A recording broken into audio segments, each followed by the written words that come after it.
Hi hello welcome to my channel. இன்றைக்கி நம்ம சேனலில் வந்துட்டு சூப்பரான ஒரு ஈவினிங் ஸ்நாக்ஸ் தான் பார்க்க போகிறோம். என்னென்னு பார்க்குறீங்களா? வாழைக்காய் பஜ்ஜி. ஸோ நம்ம இதை தான் நம்ம இதில் ஃபஸ்ட் டைம் போடுறோம். இதுக்கு முன்னாடி நம்ம நிறைய பக்கோடாஸ் போட்டோம், வடை போட்டோம், போண்டா போட்டோம், எல்லாமே இருக்குது நம்ம சேனலில். நீங்கள் யாரும் உங்களுக்கு அந்த மாதிரி ஸ்நாக்ஸ் எது வேணும்னு நம்ம சேனலில் இந்த வீடியோ இருக்குது, மறக்காமல் போய் பாருங்கள். இன்றைக்கி நம்ம அந்த பஜ்ஜி என்ன எப்படி பண்ணலாங்கிறத பார்க்க போகிறோம். ஸோ அதுக்கு முன்னாடி இதுக்கு நம்ம என்ன தேவைங்கிற இன்க்ரீடியன்ஸை பார்த்துடலாங்களா? வாங்க.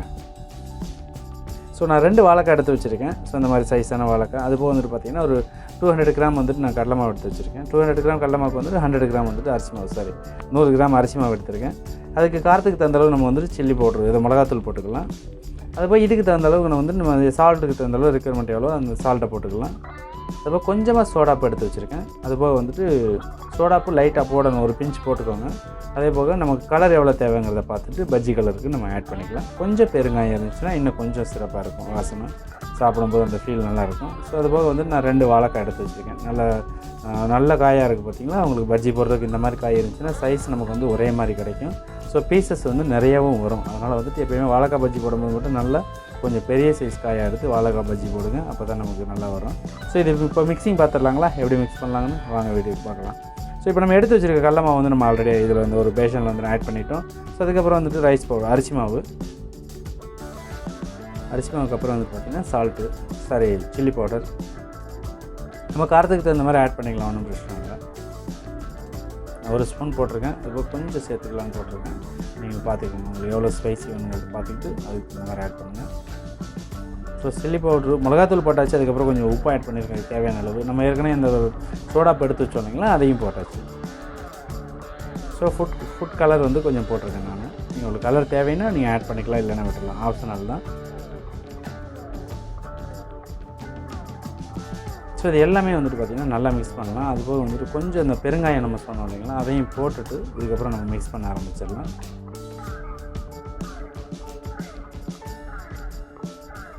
ஸோ எப்போயும் பஜ்ஜி கலக்கும் போது வந்து பார்த்திங்கன்னா தண்ணி கொஞ்சம் கொஞ்சமாக விட்டு கலக்கணும். ஏன்னு கேட்டிங்கன்னா அந்த பஜ்ஜி மாவில் வந்து கட்டி சேர்ந்துச்சு அப்படின்னா நமக்கு வந்துட்டு ஃபினிஷிங் சரியாக வராது. அதனால் எப்போயுமே பஜ்ஜி மாவு கலந்தீங்க அப்படின்னா தண்ணி வந்து கம்மியாக கொஞ்சம் கொஞ்சமாக ஊற்றி மிக்ஸ் பண்ணிங்கன்னா தான் உங்களுக்கு சரியான அந்த ஒரு பஜ்ஜி பேட்ரு கரெக்டாக வரும். அந்த பேட்டர் ரெடி பண்ணிங்கன்னா தான் அந்த பஜ்ஜி போடும்போது நமக்கு அந்த ஒரு சரியான பஜ்ஜியோட அந்த ஸ்ட்ரக்சர் என்னென்னு கேட்டிங்கன்னா அந்த ஒரு மாதிரி இல்லாமல் இருக்கும். அதனால் நமக்கு எப்போயுமே வந்துட்டு மிக்ஸ் பண்ணும்போது இந்த பஜ்ஜி மாவு அதே மாதிரி பூந்திக்கு மாவு பண்ணிங்கனாலும் அதே மாதிரி பண்ணணும். ஸோ அதனால் வந்துட்டு கொஞ்சம் கொஞ்சமாக தண்ணி ஊற்றி நீங்கள் கரெக்டாக மிக்ஸ் பண்ணுங்கள், உங்களுக்கு இது ப்ராப்பராக வரும், கட்டி சேராது. நான் எப்படி கலக்கிறேன்னு நீங்கள் பாருங்கள், நான் கலக்கிட்டு உங்களுக்கு லாஸ்ட்டாக காட்டுறேன்.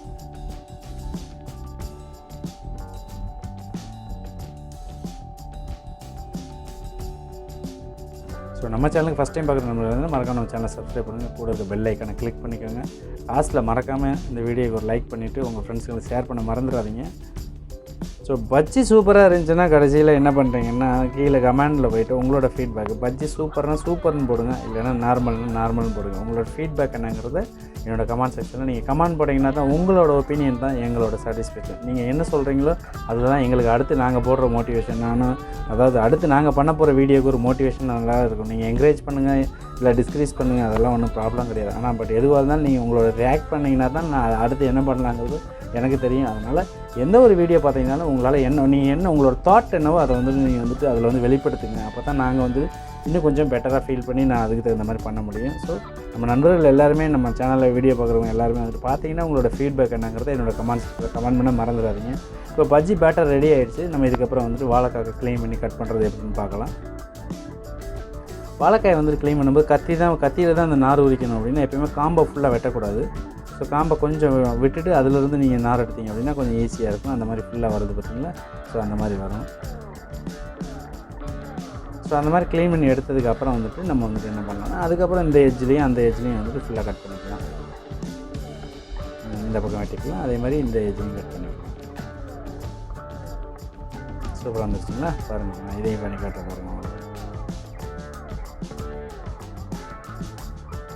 அப்படி எடுத்தோன்னா எப்படி வருது பாருங்கள், ஃபுல்லாக இருந்துச்சு பார்த்திங்களா? அதே மாதிரி இதையும் அதே மாதிரி எடுத்துடலாம். எவ்வளோ வருதோ அவ்வளோ எடுத்துக்கலாம், ஒன்றும் பிரச்சனை கிடையாது. நம்ம தானே சமைச்சு சாப்பிட போகிறோம், அதனால் ஒன்றும் ப்ராப்ளம் இல்லை. ஆனால் பட் இதெல்லாம் ஈஸியான வழிகள். தண்டை வெட்டி விட்டு அந்த இதை மட்டும் எடுத்தோம் அப்படின்னா உடஞ்சிரும், வராது. இந்த கொஞ்சம் காம்போடு விட்டுட்டு காம்பிலேருந்து அதை க்ளீன் பண்ணி எடுத்தீங்க அப்படின்னா ரொம்ப ஈஸியாக வரும். ஸோ அதனால் வீட்டில் ஃப்ரீயாக இருந்தீங்கன்னா இந்த மாதிரி பண்ணும்போது நீங்கள் இதை ட்ரை பண்ணி பாருங்கள்.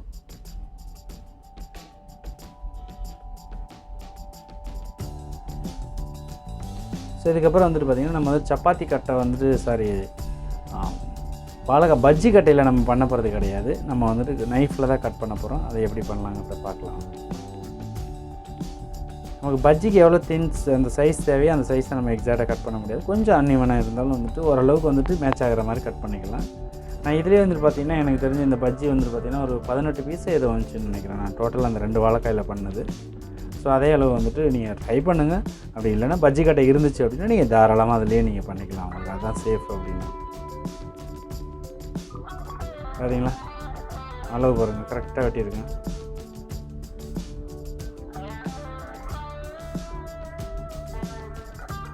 ஸோ பஜ்ஜி வெட்டியாச்சு, பஜ்ஜிக்கு வாழைக்காய் வெட்டியாச்சு, மாவும் ரெடி ஆகிடுச்சு, பஜ்ஜி மாவு மிக்சரும் ரெடி ஆகிடுச்சு.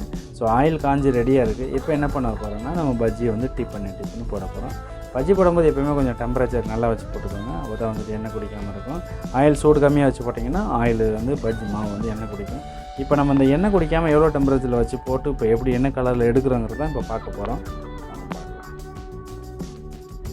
இந்த மாதிரி 4 பீஸ் 5 பீஸ் ஒரு நல்ல அகலமான பாத்திரத்தில் நம்ம பேட்டரை போட்டு, ஸோ அதுக்கப்புறம் வந்துட்டு நம்ம இந்த மாதிரி 2 சைடும் போட்டு எடுத்து நம்ம அப்படி வந்து சைடில் அப்படி ஒரு எட்ஜில் வலிச்சிட்டு அதுக்கப்புறம் அப்படியே போடணும். பார்த்தீங்களா? சூப்பராக வந்துச்சா? ஸோ இதே மாதிரி இன்னொன்று போடலாம் வாங்க.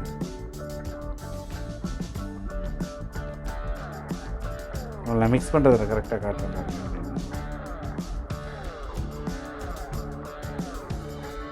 அதே மாதிரி எப்போயுமே வந்து பார்த்திங்கன்னா பஜ்ஜி வந்து இந்த பக்கமும் அந்த பக்கம் போட்டு சைடில் வந்துட்டு அதை லைட்டாக எட்ஜில் எடுத்துகிட்டு லைட்டாக தடவிட்டு எடுத்திங்கன்னா அந்த மாவு வந்து நிறையா பிடிக்காமல் வரும். ஸோ அதை பார்த்துக்கோங்க. அதே மாதிரி ரொம்ப லூஸாக இருந்துச்சுன்னா எண்ணெய் குடிக்கும், ரொம்ப டைட்டாக இருந்தால் போண்டா மாதிரி ஆகிடும். அதனால் கொஞ்சம் அந்த திக்னஸ் வந்துட்டு பார்த்துக்கிட்டு போடுங்க. ஸோ உங்களுக்கு பஜ்ஜி பார்த்தாலே தெரியும் ஒன் சைடு நமக்கு நல்லா குக் ஆகிருக்கு. இதை வந்து லைட்டாக திருப்பி விடலாம், இன்னொரு பீஸ் போடலாம். இடம் இருக்குது, ஆயிலும் சூடு இருக்குது, அதனால் போட்டு விட்டோன்னா அது பாட்டுக்கு ஆயிரும். ஒரு ஸ்டோக்லேயே போட்டு எடுத்துடலாம். ஆனால் பட் இது வந்துட்டு எனக்கு பேலன்ஸ் இருந்துச்சு. நான் எல்லாத்தையுமே வந்துட்டு 2 டைம் போட்டு எடுத்தேன் அதுக்கப்புறம். ஸோ நம்ம வந்து வீட்டில் உங்களுக்கு வந்துட்டு நான் வந்துட்டு நீங்கள் பண்ணும்போது உங்களுக்கு எவ்வளோ தேவையோ அதுக்கு தகுந்த மாதிரி ஆயில் கம்மியாக வச்சோ இல்லை என்ன பண்ணணுமோ அதை பார்த்துட்டு அதுக்கு தகுந்த மாதிரி நீங்கள் வந்து வீட்டில் வச்சு ப்ரிப்பேர் பண்ணுங்கள். ஆனால் பஜ்ஜி வந்துட்டு பார்த்திங்கன்னா நம்ம ரெஸ்டாரண்ட்டில் போடுற அளவுக்கு தான் நம்ம போட்டிருக்கோம். சைஸ் பார்த்திங்கனாலே உங்களுக்கு தெரியும். ஸோ இப்போ நம்ம ஃபஸ்ட்டு போட்டது எல்லாமே குக் ஆகிடுச்சு. நம்ம அதை வந்து ஒன் சைடு திருப்பி விட்டுடலாம். ஏன்னா இன்னொரு சைடு வந்துட்டு நல்லா குக் ஆகணும்.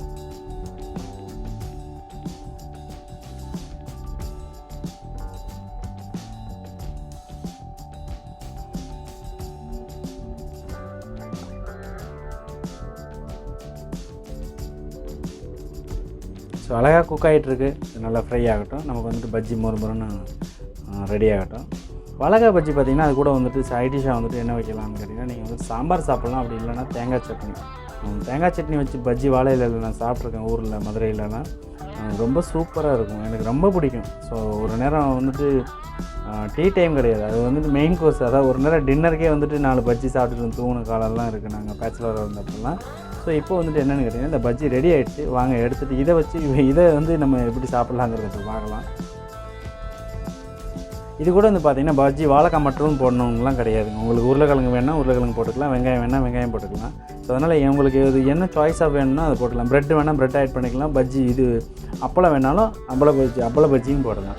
உங்களோட சாய்ஸ் தான். வீட்டில் என்ன இருக்கோ அதை வச்சு நம்ம ப்ரிப்பேர் பண்ணிக்கலாம். ஆனால் பட் பேட்டர் வந்துட்டு நான் சொன்ன ரேஷியோவில் மறக்காமல் பண்ணுங்கள். அது உங்களுக்கு இந்த மாதிரி அழகான ஒரு நல்ல முறைன்னு ஒரு சூப்பரான ஒரு பஜ்ஜிக்கு ஒரு பேட்டர் ரெடி ஆகும். அதை மறந்துட வேணாம். ஸோ பாருங்கள், இந்த ரெசிபி வந்து உங்களுக்கு ரொம்ப யூஸ் பண்ணாத ஸ்நாக்ஸ் ரெசிபின்னு நான் நினைக்கிறேன். ஸோ இந்த ரெசிபி பிடிச்சிருந்துச்சுன்னா வீடியோக்கு ஒரு லைக் பண்ணுங்கள், மறக்காமல் நண்பர்களுக்கு ஷேர் பண்ணுங்கள். ஸோ கீழே பஜ்ஜி சூப்பர்னு கமெண்ட் பண்ண மறந்துடாதீங்க. ஸோ இந்த மாதிரி வந்துட்டு நல்ல ஒரு ரெசிபியோடு வந்துட்டு மீண்டும் உங்களை வந்து நான் சந்திக்கிறேன். நன்றி, வணக்கம், பாய் பாய், டேக் கேர்.